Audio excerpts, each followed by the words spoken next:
ప్రభుత్వ పాలనలో దళితులపై దాడులు విపరీతంగా పెరిగాయన్నారు మాజీ డిప్యూటీ సీఎం నారాయణస్వామి. గుంటూరు జిల్లాలో సాల్మన్ రాజ్ మృతికి కారణమైన వారిని వెంటనే అరెస్టు చేయాలని డిమాండ్ చేశారు. కారంచేడు నుంచి పిన్నెల్లి వరకు దళితులపై దాడులు కొనసాగుతూనే ఉన్నాయన్నారు నారాయణస్వామి. నేను ఈ కూటమి ప్రభుత్వం వచ్చినప్పటి నుంచి కూడా చూస్తా ఉన్నాము.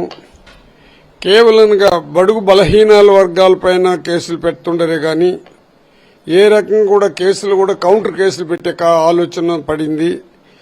కోమలో ఉన్నటువంటి సాల్మెన్ వాళ్ళ తమ్ముడు పైన కూడా కౌంటర్ కేసు పెట్టి వాళ్ళు వైఎస్ఆర్ పార్టీ కాబట్టి వాళ్ళని చంపినా ఏం చేసినా గానీ దళితులు కాబట్టి వాళ్ళకి రక్షణ లేకుండా పోయే పరిస్థితి కూటమి ప్రభుత్వంలో చంద్రబాబు పరిపాలనలో జరుగుతా ఉంది. మళ్ళీ నేను విజ్ఞప్తి చేస్తున్నాను, మనసును మార్చుకుని వెంటనే వాళ్ళని అరెస్ట్ చేసి వాళ్ళపైన మర్డర్ కేసులు 302 పెట్టి వాళ్ళని శాశ్వతంగా జైలుకి పంపించే కార్యక్రమాలు చేయాల్సిందిగా నేను చంద్రబాబుని కోరుతున్నాను.